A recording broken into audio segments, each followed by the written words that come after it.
I'm Angie. And I'm Jamie. I bet you're wondering why we are dressed like superheroes. Yeah, I'm wondering. Why? It's because therapists truly are superheroes. His idea was spandex. I'm looking at you, Angie. Okay, yes, and I don't necessarily have the body for it, but that doesn't matter because your self-worth is not wrapped up in what society says. Welcome to the Shrink Show. Get on my back.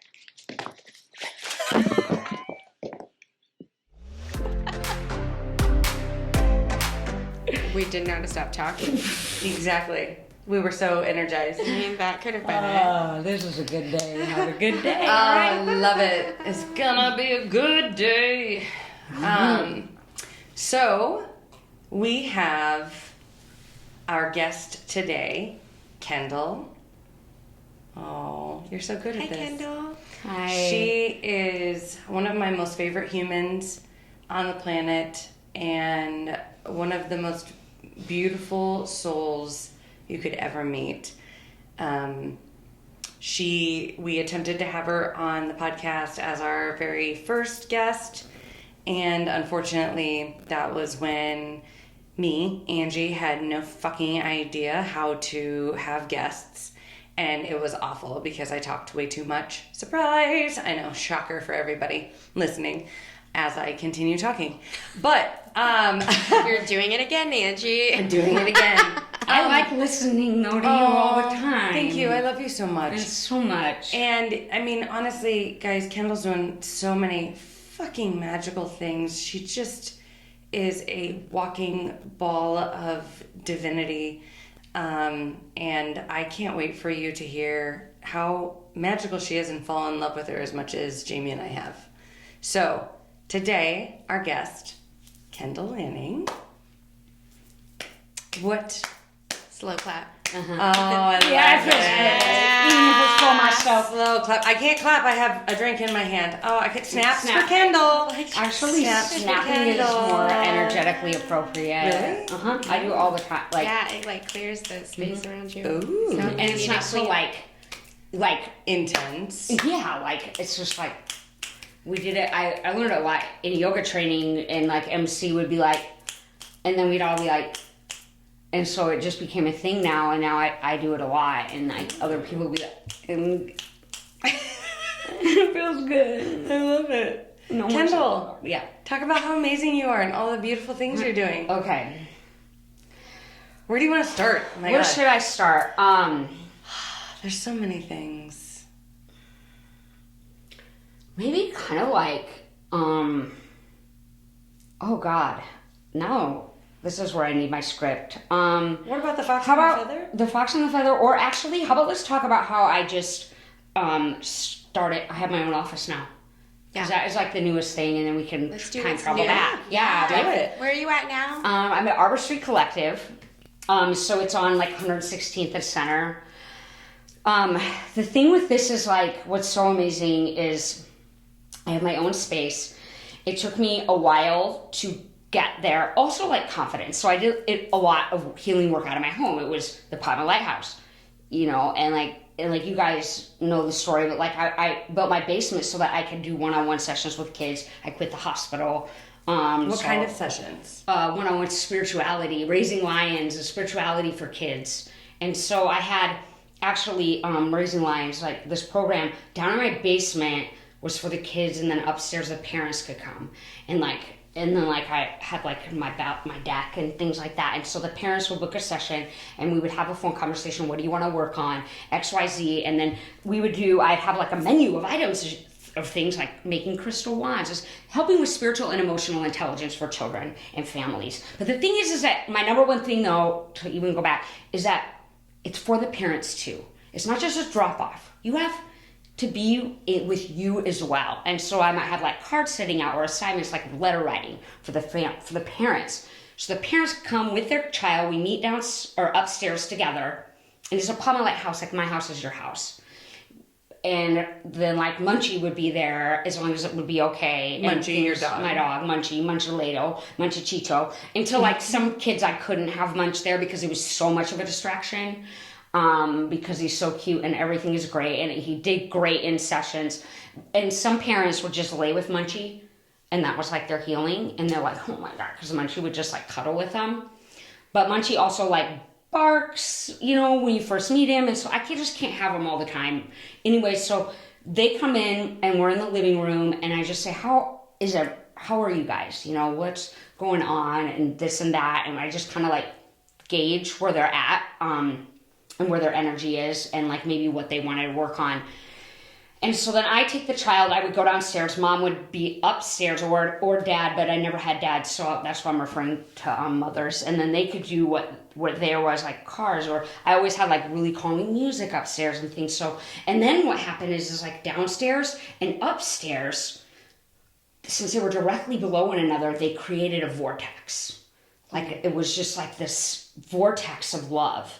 And I intentionally said it before every client, making sure that we could align our energies together. So I go downstairs with the kids, and maybe they have like a menu to pick from. It'd be like wand making or crystal grids or anything that was spiritual in it. And being a certified child life specialist, which helps children and families cope in the hospital environment, I know how to like kind of like pry for like information on where they may be stressed. Like, oh, and I also did canvas paintings.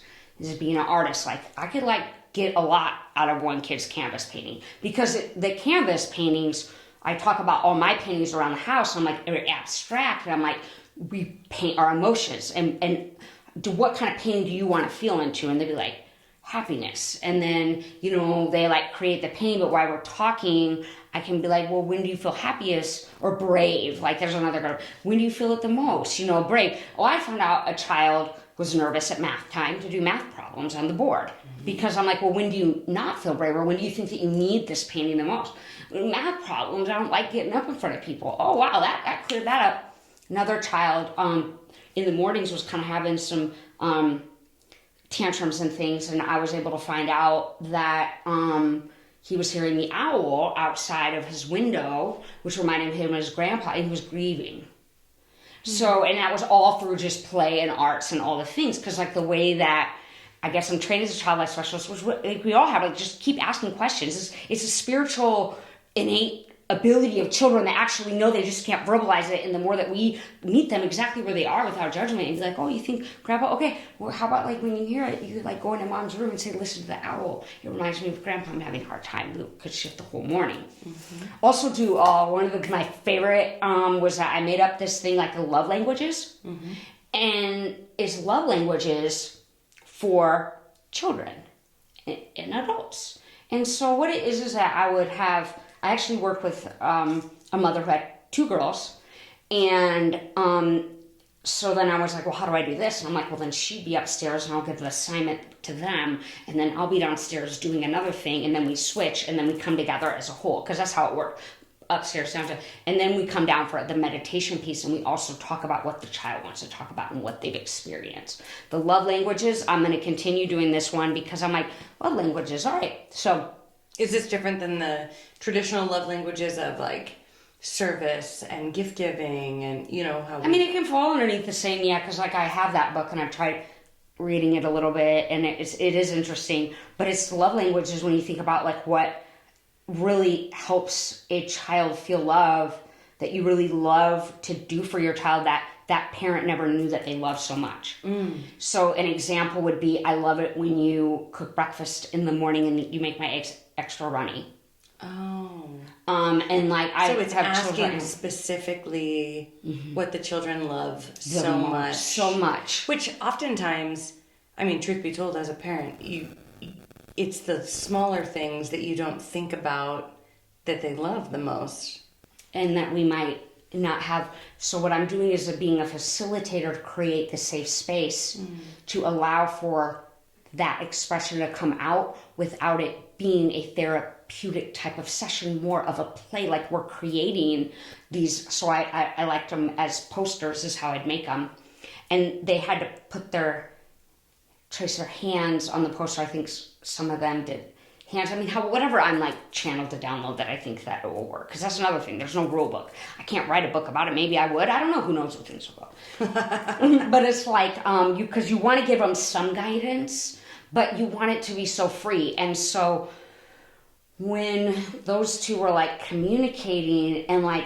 there's like been amazing things in that love language. Like I didn't know, like at night rubbing the hair. Like even though we know that that child loves it, that could literally be the game changer for your morning.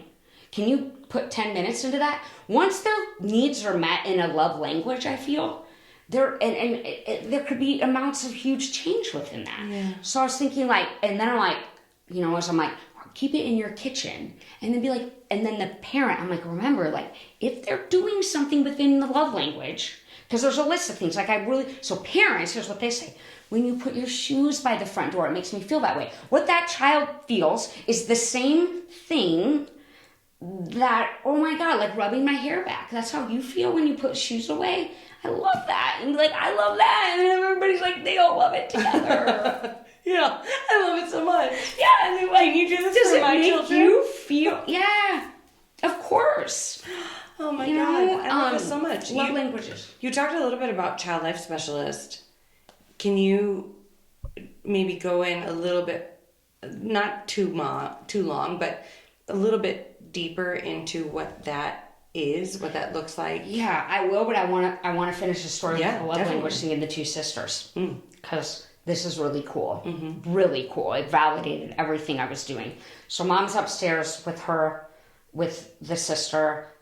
Downstairs, I'm doing paintings that make you feel what they wanted to feel, which was happiness and joy. So they're making, one sister goes down and makes a sunrise, and I wanted them to not communicate what the other one did or anything like that, like it's just switch. Makes a sunrise, all this stuff. Shut up. I swear, well, you're going to get exactly what I'm saying. So we switch roles. She gets to do one-on-one with her child. The other little girl makes the sunrise. Shut up. They call it, I forget, I have like pictures of it, but I also like don't want to like violate anything, but like it was literally almost the same name. It was so beautiful, and they both made sunrises, and it was like, mine's called Sunset and mine's called Sunrises of the Sunset. She goes, I don't want to call it that. Like the sister knew that the other sister already called it that. And I was like, I mean, every time, it does not matter whether I'm doing tarot readings or I'm doing everything. I'm mind blown as every time. That's why I love this work, because every time I'm like, it's real. It doesn't matter. Like chills everywhere all the time. I'm like, so then when they get together, they have, not identical, they're just different enough. And mom's like, holy cow. And I was like, it was the vortex.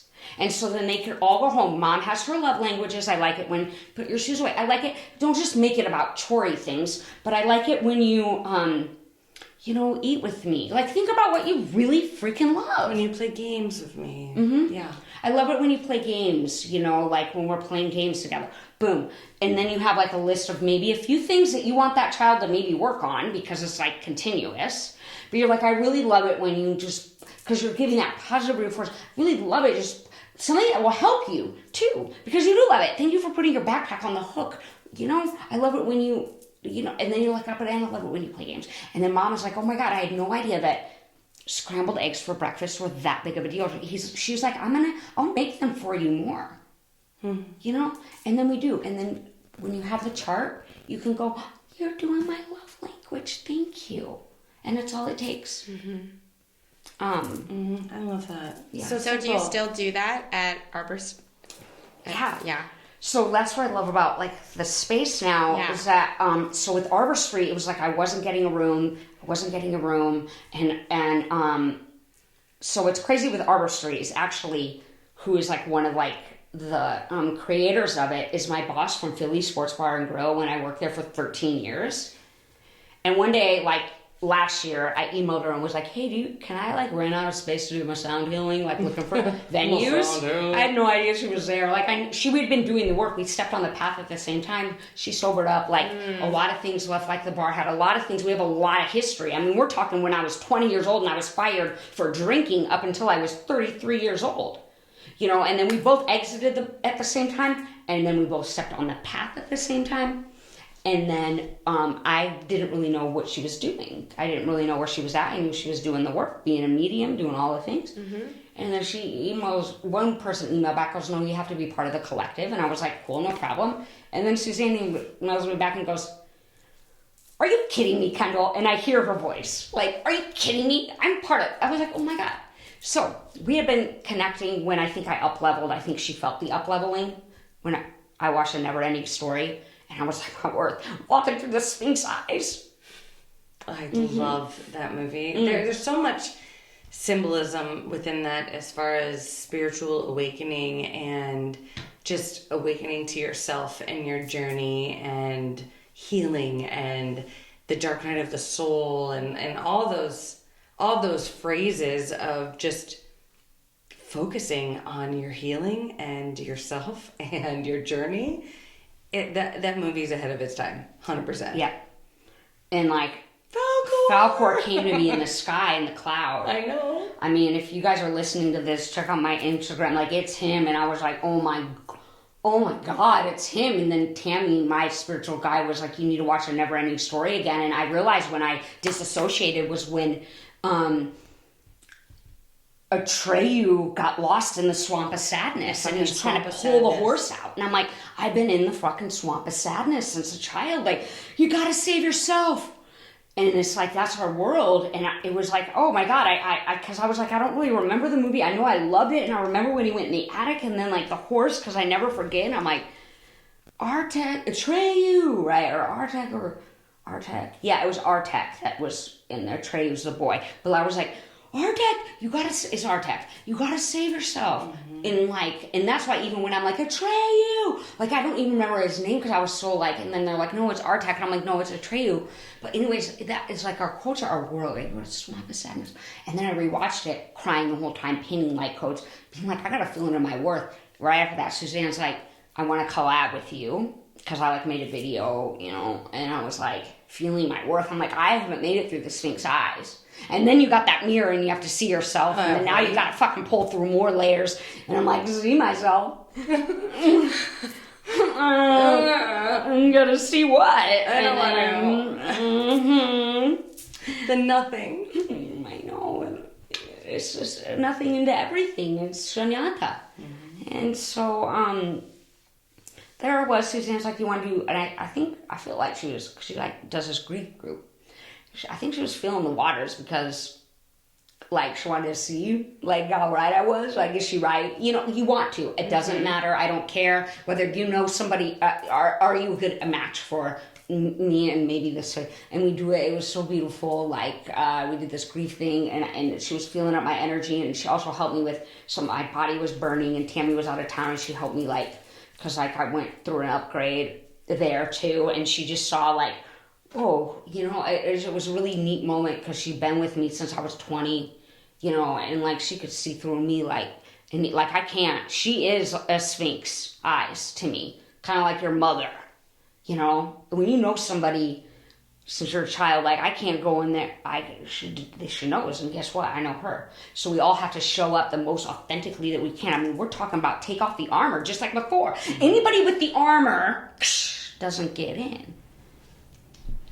So she reaches out, and so we're connecting, and I'm like, oh my God, I'd love a space here. She's like, well, there's, a wait list, or maybe not a wait list, but like maybe something would open, XYZ, you would really be great energy here, yada, yada, yada. Anyways, then like kept not going through, and then like this perfect office open. And this is why, because then I realized once the office opened, I was like, I'm going to do pyramid, healing, all this stuff with adults. I'm done with the kids because I had to take a break from it all after I quit. Because I was like, I'm done. Like, Spirit, you don't want me doing kids because I did teens then. And I'm like, I'm done with kids then. Maybe I'll be the practitioner's healer, or like I'll go to like teach others, which I still plan on doing. But I was like, I'm done with kids. Like, I won't do it then. If you're not going to flow me in with abundance, then I'm not on the right path. Zero pointing. It's fine. Learn everything. Now that I got into this space, then Spirit was like, there was this thing that happened to me. And I could cry because I don't know what it was.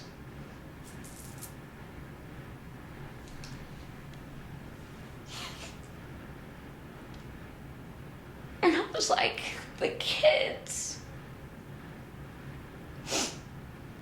I didn't leave them because I cried a lot when I left them.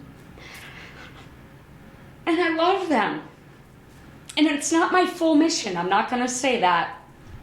It is not my full mission.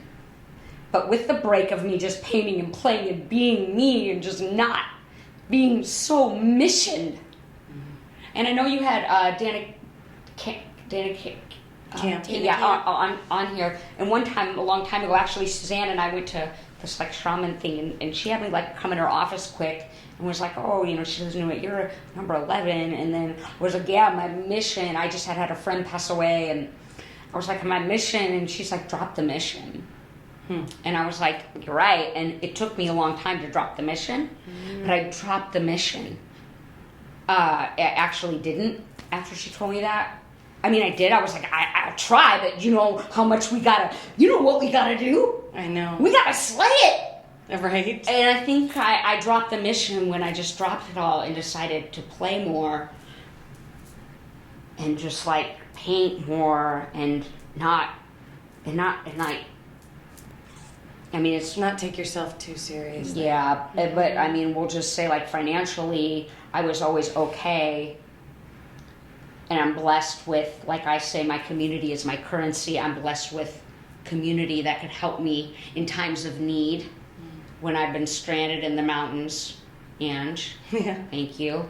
And when I have community as currency. So that 0 point, or you ever think as you're starting off as a business owner, doing your path, make the best community connections. This is my one advice, because you will never be broke. I'm the wealthiest person alive with $0 in my bank account. With me Ubering all weekend, I will always still feel the most abundant person alive. And so with that was when I'm like, all right, and that's when I started recalibrating even more. And then the space opened up, and now I'm like, I can get back to the kids because this space is now big enough for me. So it's like rearrangeable and doing all of it. Now, do you think I'm not worried about how I'm going to pay the bills and how I'm going to do this and how I'm going to do that and like all the things? I mean, everything is fine and it's still flowing in and I'm abundant in all the ways. I honestly feel that one of your biggest gifts is, you know, even though you say getting back to the kids, like through your book, The Fox and the Feather, and through your turtle book coming out soon, the language you use, the pictures, the images you create, they're simple and elegant and beautiful enough for a child to understand, but also simple and elegant and beautiful enough for an adult to grasp the message that you're trying to send. And that truly is, in my opinion, one of your biggest gifts, you know, that, and I don't want to push you forward if you're not ready to yet talk about it, but The Fox and the Feather, the book that you created, you know, at the time, actually, I think Jamie and I were both working at Children's Hospital, but I worked closer with you because I had covered a lot of the shifts in the ER, and you being a child life specialist there, that is my favorite book on grief ever. And you know, I know you know this, but for our audience, like, I recently purchased like 15 of these books off Amazon simply because it's my go-to gift when someone loses a loved one. Yes. It's the, here you go, this is a hard time, this is my Hallmark card, this is my continue to read this. I don't care if you are 2, if you are 102, this is the book that will help you process and grow through this loss. So again, I don't want to push you forward if you're not quite ready to go there, but I just, that truly is your gift. Mean, you have many gifts, don't get me wrong, like sound healing and all of that, but your books are just, they are uniquely you. Yeah, because there's like this bridge. So going back, like not forgetting the kids, it's like, holy cow, like when I started opening up to more of it, it's like, you can have all of it. Mm-hmm. So I think of like light codes and, you know, sound healing and all this stuff, right? that's like not my religion, that's my spiritual compass, my navigational map, and I'm there for everyone within it. And then mission work, quote, quote, or work, purpose, divine purpose, is perhaps like, is more of the children, but to be the bridge between it all. Like I go to that and this, and I can have all of it. And so Spirit was like, you can paint, you can have all of it. And there's like, well, you need a niche. And I'm like, I don't. And I'm a certified child life specialist, right? And so yeah, we all worked at the hospital together. And the thing is like, what a certified child life specialist, so we'll go back to that now. Right? Yeah, as a certified child life specialist, is we're certified and we help in the hospital to help children and families cope with bridge. You're another bridge. Oh my God. Well, and not only that, Another but bridge. do you ever notice in working more with adult clients that you're still working with children because you're working with their inner child constantly, because that's the source in which all their pain comes. So I always felt I wanted to do child therapy, but the more I met with their mom and dad after the child therapy session, I was like, we need to clean up your stuff. And so to make them better parents, working with adults made more sense to me. Like that helps me make a bigger impact in a child's life by working with my adult clients. And so even like with your book or with the work and training in which you have, you can do both of those because you can speak to both of them. You know, all of it. Kiddo clients or grown-ups. Exactly. Or grown-up children. Grown-up children and big bodies. We're all just children in big bodies. Exactly. I say that to all my clients. I'm like, we're all just hurt children in big bodies. Yeah. With money. Yeah. And responsibilities. And cars. So I Who say, the like, fuck trusted me with a car? Let's be honest. Right, That's a bad right. idea. Very right. Ode with you wants nothing. No, I just teasing. No, very much so. Like I just got done teaching Lotus House of Yoga's 300-hour training kind of thing, you know, and like every time I get more information in it, but I was reading, like I have like these 2 books about spirituality and children, this spiritual child, and amazing. And it just talks about like, and this one book is like really talks about the fear of why. I mean, number one, spirituality, what is like spirituality is basically just having resilience, number one, right? Resilience. So it isn't like a religious encompass, but it's resilience, it's body, image and like, body confidence is a better word. It is emotional intelligence. It's being able to like know, like when you're full and you're eating and you're full, like, I mean, think about that. Like we're looking at a compass of like everything, right? So we have spirituality and then we have like mindfulness. Really it's the same thing. We're just having to like reword it. But the thing is like when I'm reading through all these books, it's like the navigational compass of spirituality with parents. So like in this book, it talks about, and I can't remember it, like they ask parents, like, what is your fear? And a lot of it is like, I don't know what it is myself. I don't know how to explain it if I don't have the answers either. All these things. And then like it has like stories. It's like, well then it's like, what if we just met our children where they are? And we find out what they think. And then we have the answer. Stop and look at the flower and ask them, where did that come from? You'll be surprised. I don't know, Mom, where did it come from? Why don't you tell me? Open-ended questions, again, what child life specialists do. But then I take this child life aspect and I zip it into there. But that's just it. The adults, I want their parents to be there. You don't get an out of jail card on this. Not for me, not in this sense. So when Arbor Street comes, I have a space. There's actual like these beautiful conference rooms. So I can say, okay, we meet in my office, a few minutes, office, I don't like call it my space. They go to there, and then when we're finished doing our wands and the magic work, I text the parent, you can come back now, and then we can close the session. And so everything works in that. And so, as a child life specialist, because we still didn't talk about it, they help children and families cope with hospitalizations, preparing them.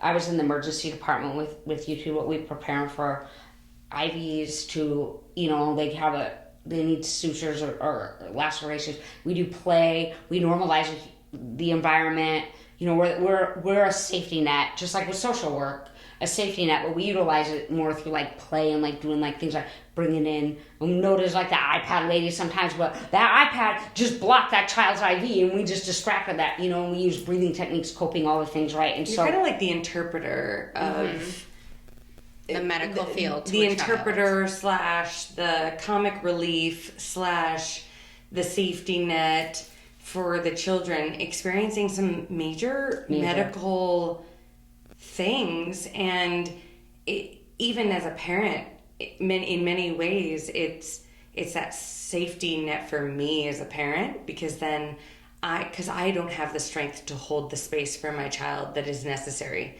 So having another person coming in and distracting them so that I can be present in, whatever it is medically that I need to be present in is huge. It's your role should never, your old role should never be underestimated or dismissed, because it was so huge. So huge. If you ever, so I'll advocate for child life specialists, or for people that have children. If you go to the hospital, try to get a child life specialist. Now the problem is that there's not many, and some days I would have 3 different procedures that I would have to pick from. Car accident, and then we have to know how to assess what is the most need, right? Like a suture procedure or a child who, is like XYZ, like what am I going to pick? You have to then assess it all. But like if you have an opportunity or ever in the hospital and could utilize a child life specialist, ask for it, advocate for it, know that like they're there, like especially if you're an inpatient, you can advocate for that and social work. And the thing is that we're limited in how many really are in the hospital. It took me 3 years after I got my child life certification. I don't know if you know this, when I got my internship, I studied deeply here around in Omaha. I had 300 volunteer hours. And then still got declined internships. Finally, I got one in California, UCSD. I was in the burn unit. UCSD San Diego was like our first intern. It was a 1-person program. Guess what I did? I put everything in storage. I went in my car and I lived hotel to hotel for 10 months. Just going next hotel, I get on Priceline. I was doing care.com to get the money to get my next hotel. My mom doesn't know this. I did sleep in my car times because I just didn't have anywhere, there was one time that I did. My car was broken into. I had some trauma happen there, which what we call that craziness that really gets you into that spiritual awakening. I had a lot, I was bumped against a lot, but I was willing to do anything to get into this field. So everything sorted out, but I did it. And then I came back as a child life specialist, and there's no jobs. And then I work with kids with autism, and that background. But child life specialists are amazing. Can we talk about your book? Let's talk about it, please. You go for it. So I already said my spiel. Okay. I already said how amazing I think it is. It is a pretty amazing book, and the reason I can brag about it is because I didn't write it. It was written through me as I was just a vessel. Hold up. I want our audience to understand. You did fucking write it. You illustrated. You wrote it and illustrated it. When she says she didn't write it, she means that she was a vessel for the creator, for spirit, through her. We want listeners to know. I want them to understand this is the work of Kendall. And in fact, the second book that you have coming out, do you have a name for it yet? You keep calling it the Turtle Book. Yeah, it's all right. So I'll announce it. Oh, I'm sorry, guys. This is a Shrink Show exclusive right now, so... What is it? Called Always Home. Oh, I got goosebumps all over my body. So Always Home is a book geared towards... Obviously, it's a book for anybody, but what is your intended audience? Because I know in my heart of hearts who I'm going to market it to, but when you wrote it, who is your intended audience? Well, so this book, the second one, I teach yoga at Completely Kids and at the shelters. I teach it, at the Stevens Center and Salvation Army and things. And so it's a book for transitions. It could mean moving. It could mean, moving to a new location. It can mean moving to a new school. It can mean, going to daycare, or I don't know enough, anything, any type of transition. But what my audience was intended, just like with the Fox and the Feather, which we'll go over in a minute, and how I wrote it, and like what that intention was, is like when I'm working with the community and I'm with it and there's a need for something, then I'm like, use me as your vessel. And then sometimes I'm like, you're not using me. You want me to work with the kids? I'm fine. You're not using me. And they're like, I'm creating the book and just drawing. Right? And I'm like, use me. And they're like, well, you're painting this book. And I'm like, but it's not making me the millions. And they're like, remember. Billions. Waiting for my billions. She has the coaster. Oh, you're on the coaster because you're just waiting for your billions. Exactly. And it just says, can't stop, won't stop. Just waiting for my billions. Yeah, unstoppable together, though. Unstoppable together, which community is my currency. So can't stop, won't stop, but I can't do it without all my people. Like, I give credit to my supporters, to my tribe, to my people, to my every like I get. Every view, I go, if I get 300 views, right? You're like, oh, some people will be like, that's not a lot for a page. If 300 people were sitting in front of you right now, and you acted that way, don't you think you'd be proud of yourself? What do you need, a fucking audience like that? So anyways, yeah. So, community, my currency, and like, this book is, so I'm working with kids, like, teaching yoga at the shelters, and, you gotta say goodbye to them at some point. They gotta move into new housing, or they're, this XYZ, and I'm like, home's always in your heart, and then also my teacher Tammy just always letting me be my most authentic self. We can never take that away. Trust, you can lose everything and you never lose who you are. And the turtle, that's what the turtle stands for in spirit animal, because a lot of my books are the animals, and the animals are within spirit animal or power animal, and it's like, and the whale is a teacher, it's mystical, it's been around through the dinosaur ages, it knows it. You're gonna ask a spirit animal to come and give you what you need? You call to that whale, you call to that owl, you call to those creatures that hold it. You can see it in their eyes. You can feel it in their heart. They'll call to you. I was like, what? I speak well. No, you don't. Yes, I do. Like Finding Dory. It's my favorite. Let me ask. When she's like, you speak well. I do? Yeah. Oh, I do. What did she say? She's like, what? And Marlon's like, you do not speak well. Anyway, I'm sorry. I don't know. I digress. Do you quote children's movies? Finding Nemo. I've like seen it a little bit, but like I have a hard time with movies except for Neverending Story at this point. But I can't. I don't watch movies. That's okay. She speaks whale. Long story short. She does? I thought you meant obviously you do too. Yeah, I was like, and you're right. Yeah. And she's like, you and Dory speak whale. Have a lot in common. And actually, there are some similarities, because here's the thing. Because Ellen DeGeneres. Yeah, but No, actually, I used to say I was like her. Not because I'm a lesbian and I'm not because you are both lesbians, damn it. Because I'm funny and I'm a lesbian. Because you're funny and you're a lesbian. No, but Dory, 100%. Dory is this beautiful character of she lives in the flying moment, by the seat of her pants, living in the moment, and she cares about trusting her friends. spirit and loving those around her, caring about friends. And though her ways don't always make sense to the neurotic Marlon, he always connects with her, and she always connects with him, and she always finds a way of helping the world see what truly matters and what doesn't matter. And that's her beauty, and she speaks whale, as do you. God, it's so... Yeah, funny. Because in like the kids' yoga classes, I'll be like, we got to do the other side or we'll be swimming in circles. I don't know. Just so I keep am. swimming. So, and I'm like, it's all right, but like we want to level it out.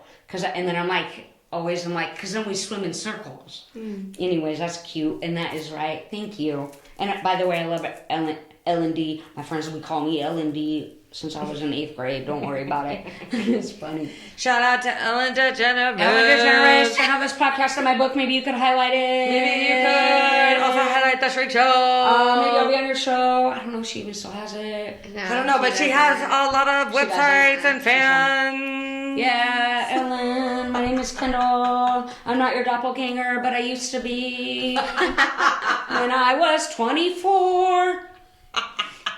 For real, dude. I'm gonna need a visual aid to prove it. Yeah. Yes.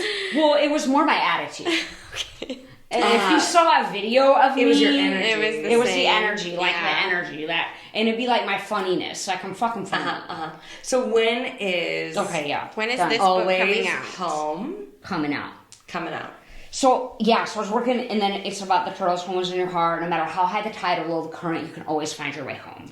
BT dubs. We keep looking down because, for those of you on YouTube, because she has the pictures, Visual aid. the visual aids. Look at how cute those little fucking turtles are. beautiful. Like I can't even. Look at how adorable those little snuggles are. The 3 little turtles woke up on a beautiful sunrise in a poem they thought they'd call forever. They made friends like they were family and played in a space where time disappeared. They're so cute. That's all I can give. I don't really know. That's But it's fine. really cute. Oh, but I do want to show my last page. You are listening. Speak into this though. It says, "A home is in your heart," or that never forget what the wise well told them. Home is in your heart. Never forget Always with you. Never forget what the Where's who wise you are. whale told them. They never forgot what the wise whale told them, and no matter how high the tide or low the current, they always found their way home. And this is the last page, and then they can like look out. You know how kids are like, "I'm that guy. That's me right there. I'm that guy. It's like I'm that girl." It's like a Where's Waldo page. Let's see. Can you say that line one more time? Just in case, because the microphones are here Oh. and you were up there. Okay, so it says, "And they never forgot what the wise whale told them, and no matter how high the tide or low the current, they always knew how to find their way home." I love that. Because the home is in the heart, it's always what you can't. Aren't those adorable? Yeah. And I love that it's the lighthouse and you are Padma Light. Mm-hmm. And the little turtles, they're doing so many things. They're so cute. So cute. So then tell us about the crystal pyramid. Or the Crystal Pyramid. I wanna But learn first all I want about to say it. about how I wrote that book in 3 Which days. one? Oh, in The Fox 3 and the days. Feather? Oh yeah, I wrote it in 2. So what happened was I was at the hospital and I was working again. Like, so I'm working with these kids, and now I'm working with, before I was like, I knew I wanted to write a children's book. I had tons of different things. I'm working with them, and I was having a lot of end of life consultations. And I was like, we need like a quick read. Like there's trees that fall off or leaves that fall off the tree. I need a quick book with activities. So I didn't know. And then it was like 3 years before COVID. And all of a sudden, after this end of life consultation, I was like, oh my God, I know it. And I've been working with fox energy as like spirit animal. And then the Cardinal has always came to me throughout my whole like life. It's like, it means that I'm on the right path. And for some it's about crossing over, but for me it's just you're on the right path. You're good. So I all of a sudden I saw the fox and the Cardinal. And I was like in the feather, and I went boom. And I knew the exact story within seconds. I'm like doing like helping with an IV thing, like blocking with my iPad. I'm like, I know it. And then there was this break, and I wrote the characters. I wish I still had the paper. I showed. You don't still have the papers like that? I can't even find the rough draft. No, I don't know what happened to it through all my moves, through all my transitions. Oh no. But I didn't lose my heart. You didn't lose your home. The wise whale. Yeah, like I can lose that. Like, fine, I don't have the original. It's like, whatever, fine. I have, whatever. It's great, but what are you going to put it in the museum one day? Like, come on. And Yes. yeah, maybe. waiting for my billions.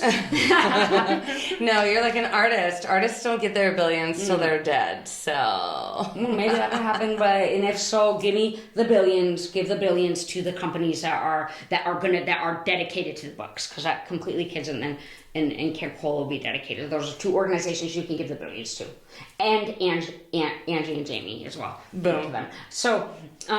You heard it here, folks. You heard it here. So I write the fox and the cardinal. I literally sketch them down and I move about the characters. And I was like, all right, next IV. Went home that night, didn't sleep, stayed up until morning, and did it all my color pencils and like wrote it. And then the next day, I was like on a little bit of sleep, wrote it. And I don't know if we need to get into this story, but then my dog, that fox looks like Munchie, and I remember crying when I was drawing the pages, and I go, I finally loved Munchie. I didn't know that I ever would love him because he was so annoying and this little, like, dog. And I was like, and he always was bothering me when I was trying to do my art. God damn him. I know, and he was so little. But he was leaving me alone. Well, he had gotten my scrubs pocket and got gum. And I go, Spirit's got, when you're like on the path and you're like, Spirit's taking care of the dog now because I'm in alignment with my purpose. Little did I know that one piece of that Orbit gum that I had just bought at the gift shop that night killed him. He ate the whole pack. So he started going lethargic. This book is done. And I had it done, and I was like, was it worth it, Kendall? He's going lethargic. I call Shanna, social worker at the hospital. I'm like, we got a code. I'm like, get your butt to the ER with me. She comes. I'm like, we got a code. So we're at the hospital at the vet place, in the vet, and I'm crying, and the veterinarians are coming in, and I'm going like this, how do you do this work? And you do it too. And they're like, you work at Children's Hospital. Like, you have to say goodbye to humans. And I was like, and Shanna's even like, I don't know how they do it. I'm like, I don't know how they do it either. And it's so you both funny. work in the ER. How do these people... Who works in the ER with animals? Right. But it's just do so humans. different, though, to hold that space for somebody else experiencing it. And I think all three of us understand the level needed to hold that space for someone else. Like, I can hold space for all of the chaos in the world outside of myself, but my own chaos, fuck that shit. I can't hold a goddamn candle to it. I don't understand. I can't see through it. I'm like, this is a fucking mess. I'm a mess. Everybody else makes sense. Because you can't. And that's what you were experiencing, is that purity of grief in that moment that they were experiencing, which makes sense because you literally had just written a grief book. I go, God damn it, Munchie, I didn't write this for you. And I would take back the book, and I tried to give the people my car keys because I didn't have the money. I tried to give them my car keys. I was like, I didn't make this so that I can handle my own grief with losing this dog that I finally love. I didn't understand it. You had to walk through that. We still don't. I had to walk through it, that side. You had to walk through that portal. You had to experience it just to know how important this was and to continue fighting for it. I could cry right now, yeah. And one of the coolest things, for those of you who have never read this book, again, this is why it's a magical book. This must be an earlier edition. This vintage one. It's a Jamie, vintage. it's yours. It's a vintage one. Yeah, it's yours, Jamie, because the first time we did the podcast, I took it home. You took it home. But in her later editions, oh no, it's right here. It is in there. I'm sorry, it is in here. She has, for parents, she has a whole list of behaviors that you can expect from your children when they are grieving. And she has them broken out by ages 0 to 2, 2 to 4, 4 to 7, 7 to 11, 11 to 18. Which, side note, can I just say I love that 11 to 18 is always one of the things, because my birthday's 11/18. And so it's like, it's a high five from the universe saying, you're awesome. You should work with teenagers, obviously. But anyhow, I love this because sometimes as parents, when we are grief struck ourselves, it's so difficult to pay attention and know what behaviors you should be worried about, what you shouldn't. I mean, I'm a constant friend of Google. I mean, to be honest, my 3-year-old fell and hit her head tonight, and I was worried about her being concussed. And even though all of my children have at some point several times fallen and hit their head, I should know the concussion symptoms by heart. I'm still like, Google concussion symptoms and signs for toddlers, because it when you're in that moment of crisis, you can't see the forest through the trees. And just having something this simple and broken down and uses the word death and dying, and uses the word death and dying. Yes. We're not, and that was why I'm like, we need to say death. Like, how many books do I have to go through to find that I can sit to this child and say they died without having to read so many? Because I don't really like to know. I like words kind of mixed with me. Anyways, I wanted it. And then I wanted hope. And then I wanted parental resources in the back, because guess what? Now I got to go down to my other boss's office and try to get all these parental resources. And I'm like, all I want is a one-stop shop, and then an activity, which we have the scarf activity. And that's why I was like, one-stop shop, everything. But I didn't know the scarf activity was going to come in until after I wrote it. And I was like, oh, that's why he covered himself with his favorite scarf. Because palliative, I was reading it at Children's Hospital. So Children's, and I think it was the week after I quit. And I was like, they reached out, because I was in the newsletter, and I quit. And then they were like, would you mind presenting the book to us? So I'm sitting with the palliative care team and presenting my book. It was my first thing, and I'm like, oh my God. And then I was like, and then, and I read it, and then I did have the scarf activity at that time. And they were like, do you know that palliative means to cloak? And I was like, no, thank you for that. Isn't that so fucking that's awesome? So cool. I didn't know. And then she has the scarf activity. Can you talk a little bit briefly about what is that? Scarf activity and how it links? Listeners could do that, Yeah, so the scarf activity is amazing activity so you want to have memory making, and so the scarf is basically, you can get any type of fabric, fabric or whatever. Maybe you sit at the table with a family, and then you start thinking about different memories that you had, and like the scarf is oh, they like to listen to this music, they like this XYZ, all kinds of things, and they're decorating the scarf. Now they can choose to keep the scarf for themselves. You can also put scents on the scarf. You can put scents. You can make it from their fabric or their clothes of the one that has passed on, and then also. And then I think it's available for all ages, because it's when you go to college, I have my scarf of my two friends that I made, and you can tie it to things, and you always just have it, it's easy, it's attainable, it isn't something big, and it's just nice to have it.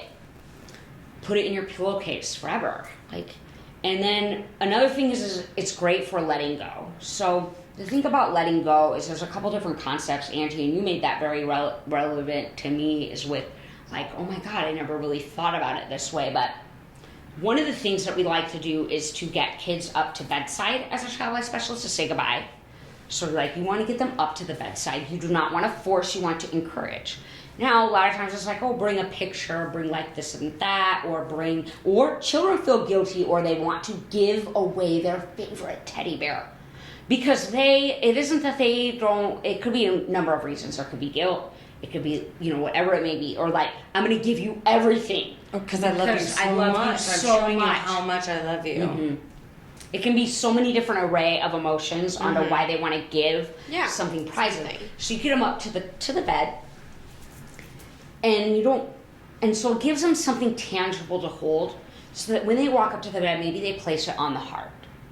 They're using the palliative way, I guess. Or maybe they put it on an IV, or maybe the child had cancer that has transitioned and had brain cancer, maybe on the head. As a way to say, I love you. I can still hold my teddy bear.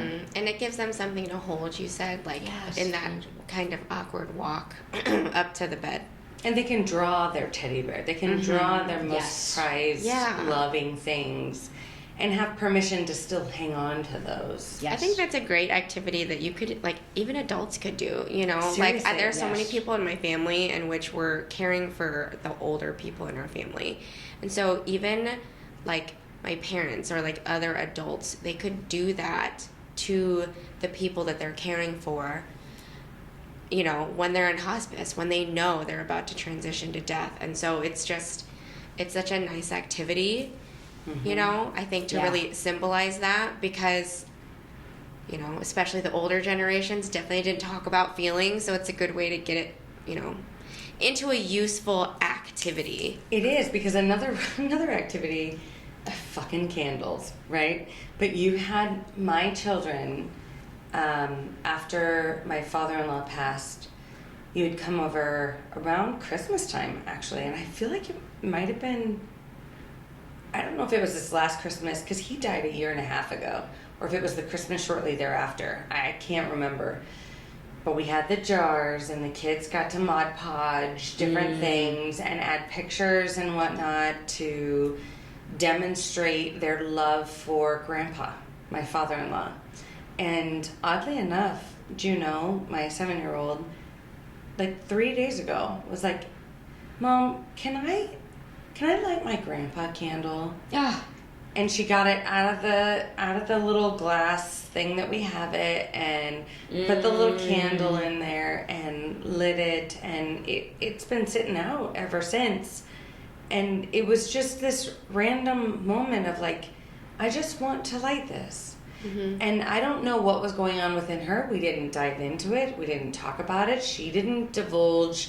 I don't think she even needed to. I think it was just, I just need to light this candle, and that was that. And that's that power within the scarf, within the candle, within that healing process of, I don't have to explain it. I just need to do. Yeah. I just need to do. And she did. And that was that. I actually forgot it was lit. And then at one point, there was the table runner was over it, and I was like, oh fuck, is that still lit? And luckily it wasn't, and I was like, oh thank God, because I didn't need my house to burn down. But anyway, all is well in the Stevens household, the divine circus of the Stevens household. Yes. But it was just a beautiful reminder of, you never know when those scarves or those candles or whatever healing, you think it might be a mundane, you know, project that's just sitting on your shelf, but there are moments where you just need it, and it provides that healing. And that's the gift of the Fox and the Feather. That's the gift of Kendall Lanning. Oh.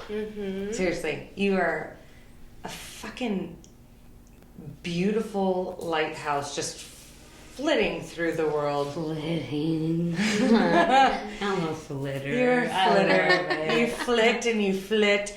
And Jamie asked you forever ago, and I think I interrupted, but your crystal triangle and also your sound healing, those are both so magical, so important. I've gained so much healing. My husband has gained healing from your sound healing, your sound baths. It's magical and not to be underestimated. Talk about that. Yeah, sound healing has always been. So what I like to say is, I don't think I'll go too much into crystal pyramid healing. You guys can follow me like on Instagram, find out more than that, just because like I don't want things to go too much. Yeah, because like sound healing is more, and I will. I mean, we'll like briefly, but the thing is that with sound healing, because we'll kind of keep on it, is that like Angie and we were like talking about it, is that like when I work with kids or adults, like when I'm doing the sound healing, like I'm transmuting energy, but like oh, this is what I was going to say, is that, so I always wanted to play an instrument.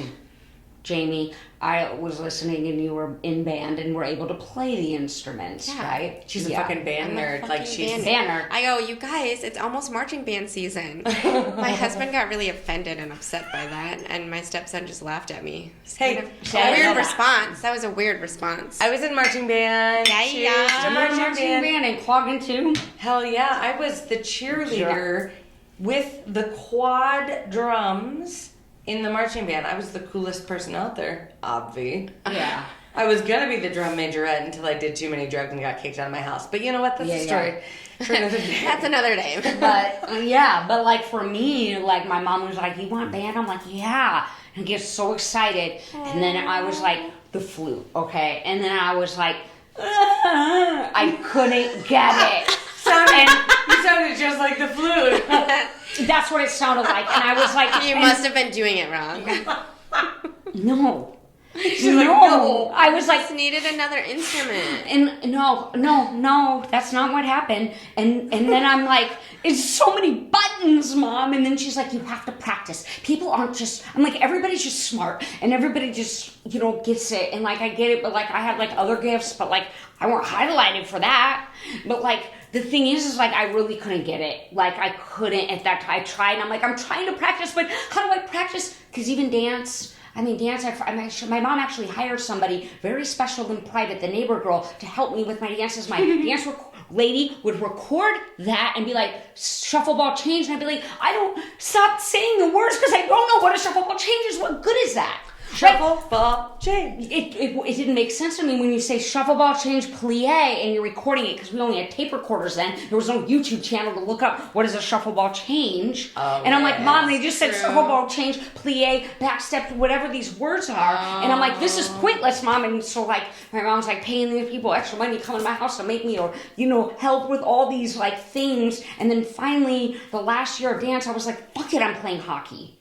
Bam! You got me on them hockey skates. I'll beat all the boys first year. I was number one. I was ended up, anyways. Fuck yeah, so you did did. it matter? I go, maybe dance did help me, but I was like, I gotta quit dance. I did it for 6 years, and I still was the one over in the corner with the curtain. And my mom hired the neighbor girl and was like, she's teaching you, Colleen, my babysitter, would come and she'd be like, this is what it means. I go to my friend Andrea's. I could never get it. Same with the instruments. Then I was like, I know what I'll be really good at as a trumpet. There's only 3. There's only 3 buttons. And? How'd you do it? That was my instrument. I was like, it's not ABC. It's like you had a halfway side lift, this and that. I think there was even a cart there. You know what I mean? Lake Day. The slides. Is there a cart? Or is that It's a slide. weed? Yeah. Well, I don't know. It's I a don't slide? know. Oh, there is a I don't slide? smoke weed. I didn't. No, I mean it from high school. I don't either. I don't know, I can't. did get the drums. paranoid. The drums made sense 3 to me. buttons. I can still do the scales. I could play that on the trumpet. My girlfriend and I would switch, and I would do the trumpet, and she would do the drums on it, like on the. Looks so easy. I don't remember. I was like ABC, right? Like, nope, Right. fuck that shit. No. and there's like, Little more. So this is a good lesson for all of you parents out there. Do not force your children and stress them out in things that they do not feel confident in or succeed in. Like, it's not because they're not interested. It's not because they're being assholes. It's not because, they're just not trying hard enough. No. I wanted it so bad. The things that they excel at are the things that come so bad. Naturally. Yeah, I wanted it so bad, and my mom was like, if you want to quit, and every time she took me to dance, she'd be like, you can quit at any time, and I'm like, I hate it, but I want to be good at it, and she's like, you can quit at any time. But guess what you are good at? Fucking sound healing. Exactly. So what is sound healing? So then once I to me was like realizing, sound healing, vibration, crystal balls, vibrational Because you just healing. feel it. Mm-hmm. And that's why with kids, and I integrated into that, because now I understand it. I'm like feeling it. I'm moving energy. I'm doing all these things. And with kids, it's like they're competent in an instrument. And for me, I guess, and the reason that I connect with it is because I wanted to be a musician so bad. I wanted to be on stage. I wanted it. I wanted to be a dancer. I wanted to be on stage. Yeah. Right? And like, I could never get it. And then I would also say I would be an actress, but I don't know how to read. I wanted to be an actress too. You did? Yeah. Yeah. I said, I would be on Snick at Night right now, but I don't know how to read, and really didn't. And I was like, if I knew how to read, my mom would say this, it doesn't come natural, you gotta practice, but she did say that, but I'm like, I'm trying, it doesn't make sense. It doesn't make sense. And here you are, a motherfucking author. Yeah. And so sound healing, all the energy work, and like manipulating it, and I utilize it with kids and like everything. It literally has changed my life. It changes your body at a cellular level. It does. It does. It does. And my husband can attest to this. My husband, the biggest skeptic I know. I made him go. It was actually, I think it was Lionsgate last year, which is I'm getting ready to do another I know one you too, are. everybody. It's the 8/8 portal. So it's during the Leo season. If you follow astrology, depending on when I'll tag this just on our. It'll come out information. before then. Yeah. So then people can see it. But I'll the tag you 8/8 for it. portal, Yeah. I made him come with me because I was like, I need you to experience this. I need you to see something bigger than you, than this moment. And what was interesting was he had had so many different things happen in his mind during the time and in his body. And afterwards, he was fucking drawn to that art. Remember that art piece? He was so drawn to one of Kendall's art pieces. And the craziest thing is before she did this sound healing, she had this intention of, I want this art piece and this art piece to be sold during this time. Now, she had like 15 art pieces out there. One of the art pieces my husband could not stop looking at was one of the ones that she wanted sold. She also sold the other one during that fucking moment. And those are the only two things that she sold. You know why I wanted that one sold? Because it was going to be the hardest one to let go of. And of course, that's the one my husband was drawn to. Yeah. It is still literally in our bedroom, So like beautiful. hung up so that he can see it. it. But That it's is so this sound cool. healing is magic. And I remember one of the biggest things you said was when you teach kids to do it, and this was something that I loved for my own children, and I bought a crystal bowl because of you, was that they are playing an instrument. And it helps them feel that level of success that you didn't feel. That level of like, look at you. You naturally just know how to do it. And I loved that confidence boost, that success, that you're feeling the energies. Good for you. For these kids nowadays, because there's so much pressure everywhere else. Give them that little moment of like, fuck yeah, you're doing it. Like, you go. Yeah, and like another thing too is like when I think about my art and I'm like, I'm like doing all these things right, and it's like, oh, you need to like all the things. I'm an artist of energy. Like I'm literally transmuting. So like with crystal pyramid healing, with light codes, with all the stuff. Like this is what I've and the more that I've played, so I've been playing and doing it for 8 years.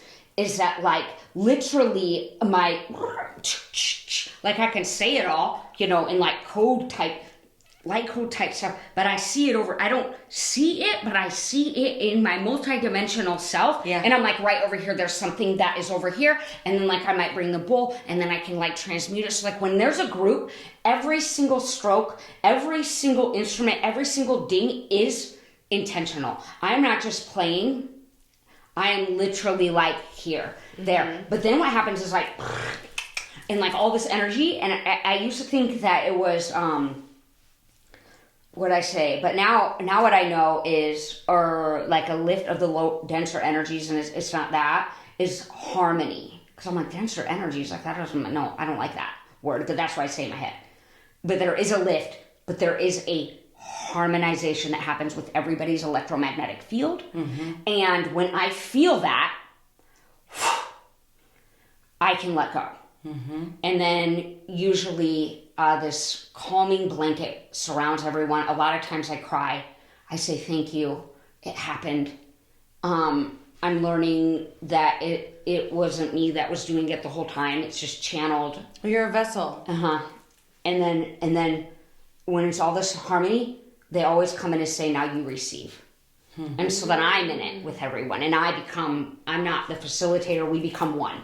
I am not more, I'm not greater. I am glad that you are here, we are here together, and I get to receive. And that is when and then my hand, I'm just doing it. And I'm receiving. And then I'm like, thank you. And then when we're done, they'll let me know when it's done.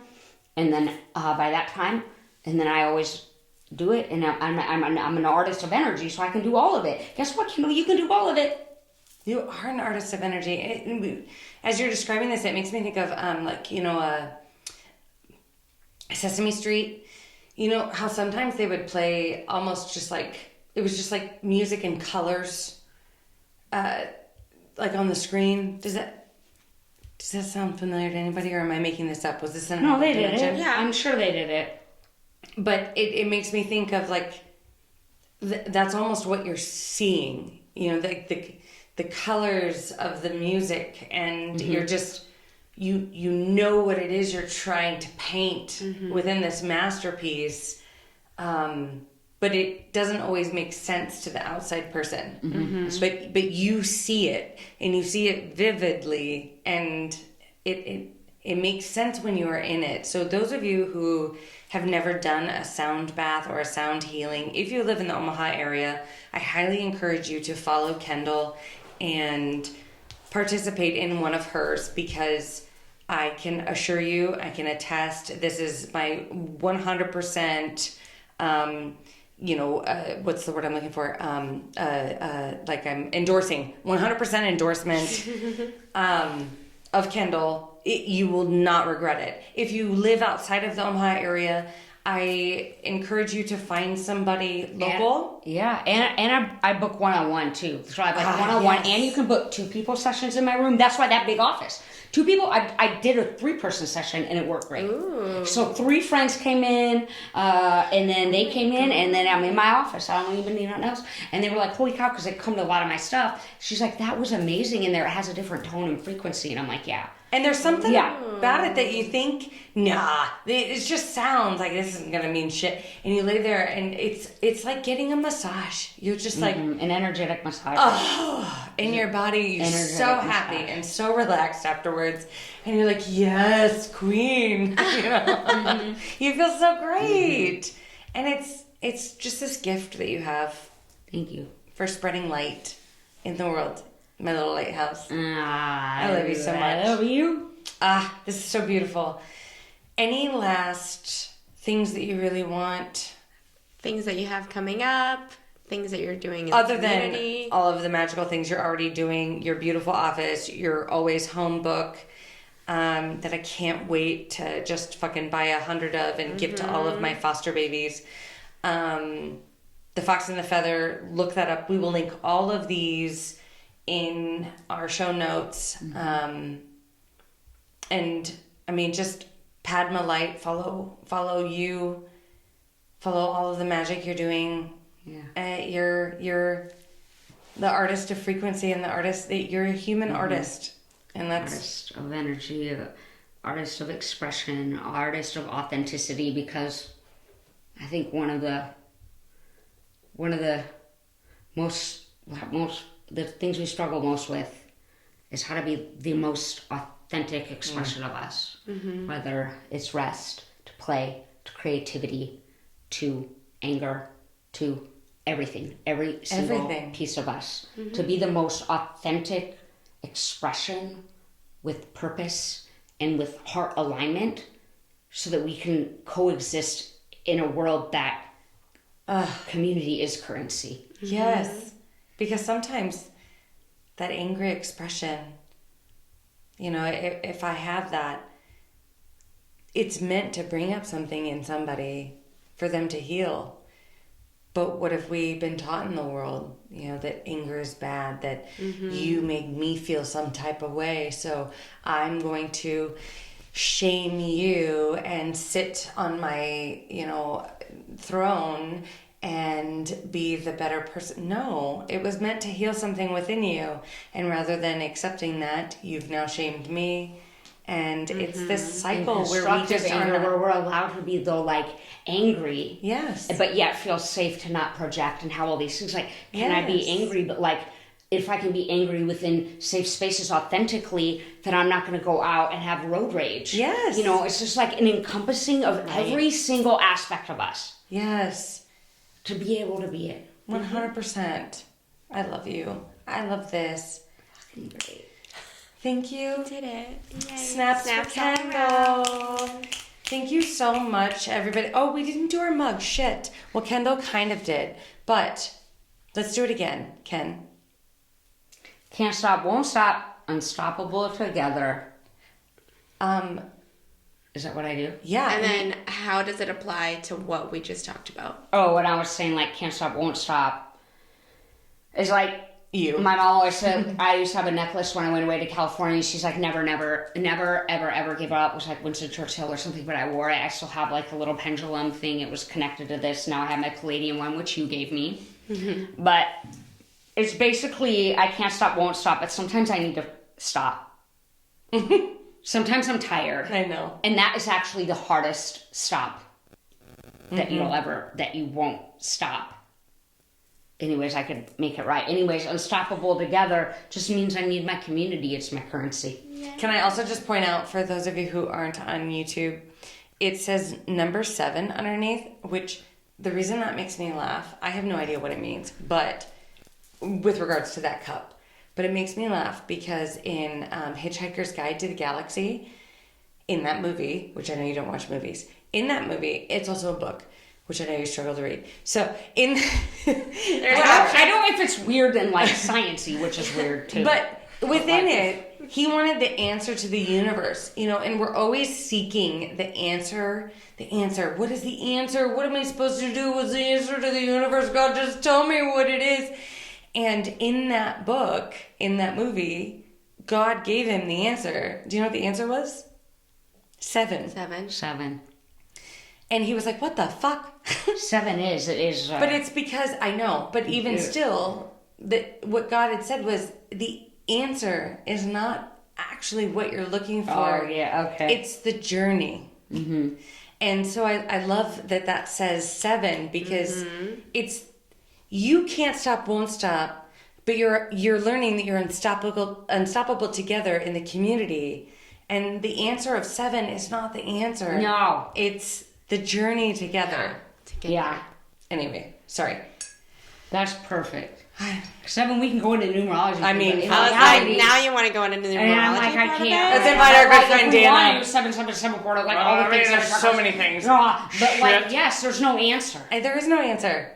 The journey is the answer. And even for my own fears right now that I'm going through, it's, you know, when you said to slow down and you're trying to get from here to there, I had already gotten that message from Spirit of, it's the journey. It's what you learn along the way. It's not, even though I can see the outcome, I know the end of the race, it's not the end. It's what I go through to get there. Mm-hmm. Anyway, your mug. Mine is starter fluid for the morning impaired.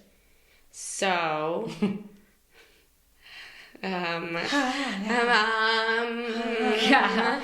starter fluid for the morning impaired. It could go back to Kendall's sound healing. Ooh. And that could be your starter fluid for anything that you need for your morning. To get going. To like get your vibration going for the day.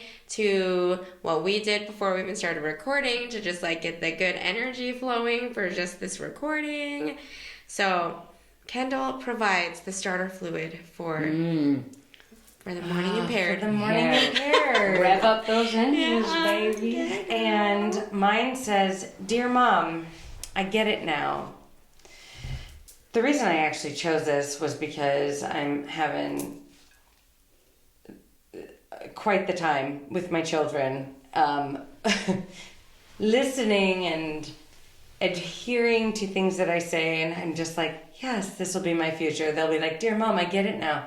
I get why you said what you said. But as it relates to Kendall, I think it's kind of that learning as we go and learning from those who come before us, or learning from those who know more within an area or an arena that we know, embarking within that we don't understand. You know, the sound healing, so many people don't understand that, and you're not going to understand it until you experience it. You know, kids don't understand why we as parents, as grown-ups, ask them to do certain things because they haven't experienced that side of life yet. Mm-hmm. And I think sometimes, just as we as grown-ups look at our children and say, you don't understand, but there's a reason I am asking you to be cautious, to be careful. There's a reason I'm asking you to clean up after yourself, to take care of what it is that you have, because you only have it for so long. Same thing with our body, with our soul, with our mind. There's a reason that there are different modalities out there, like sound healing. There's a reason that there are books out there to help us heal from our grief. There's a reason that there are just a multitude of sphinxes that we have to walk through, right? Don't knock it until you try it. Allow yourself to walk through it, and maybe you'll get it. Maybe you won't. Anyway, thank you so much for being here and for sharing space with the most amazing human, Kendall, and with us. Thank you so much for all of your wonderful likes, shares, and subscribes. Please don't hesitate to go to Kendall's pages, to her Facebook, to all of her things. Follow her. You will not be disappointed. I promise you, as your mom, you will get it. You will get it. So, cheers. And Cheers. Bye. Thanks for joining. if you think we're cool, Or even if you don't, please like or subscribe so you'll stay up to date on all things The Shrink Show. thank you for choosing to spend a portion of your life with us. And remember, don't take yourself too seriously. Life is all a giant shrink show. A Huda Media Production.